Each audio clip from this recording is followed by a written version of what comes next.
In this video, we will know how to enable a pre-login and post-login banner on the FortiGate firewall. This is a very simple video but very useful for you. So let's log in the FortiGate firewall with the read-write permission.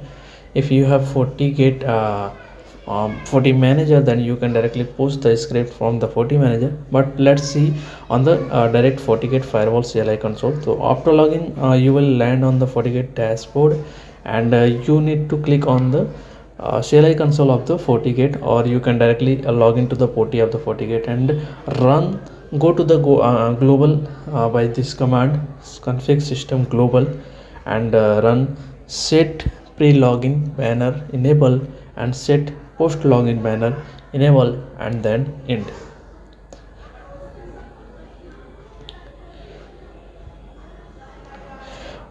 And after running this command, your post login and pre-login banner has been enabled on your FortiGate. So for verification, you need to just simply log out the FortiGate, and you will see the default pre-login banner. And when you click on accept, and after login, you will get a post login banner as well. So you can see this is my pre-login banner, which is default one. You can set a pre-login banner as per your requirement. And when I'm logging in my FortiGate firewall, so after successful login, I will get a still post login banner, and this is also default post login banner.